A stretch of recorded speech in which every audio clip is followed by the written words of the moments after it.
Hi everyone, in this video, alamin natin kung ano yung latest update sa SSS. So, ang latest ngayon is pwede nang mag-apply ng SSS pension loan online. So, kung kayo ay isang retiree pensioner na merong my.sss account sa SSS website, pwedeng-pwede kayo. Kung kayo din ay 85 years old pababa, sa huling buwan ng termino ng loan, pwede na.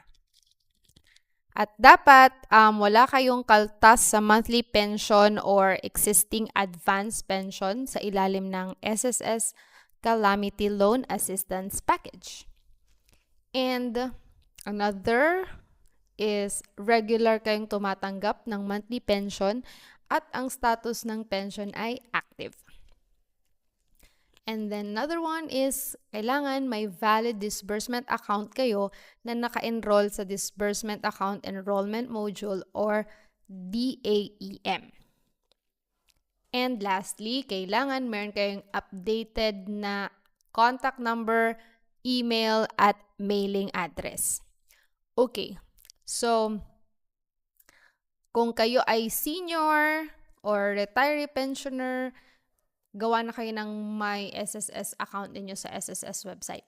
Kasi mas madali doon mag-process and ma-avail yung mga benefits nyo as a pensioner.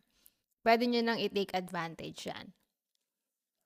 Ayan, so kung hindi ka pa nakasubscribe sa aking channel, please subscribe and para ma-update ka sa mga latest news ng SSS as a pensioner or as an active SSS member. I'm not yet a pensioner but I am an SSS member and karapatan nating malaman kung ano yung mga benefits natin as a member para ma-maximize natin ito. So, yun lamang guys and I hope you like this video. Kung hindi mo pa napapanood yung mga videos ko, just subscribe to my channel and makikita nyo lahat yung mga videos like how to claim sickness benefit, maternity benefit, funeral, death, and retirement benefit. So, yun lamang po. And thanks for watching. Till the next video. Bye!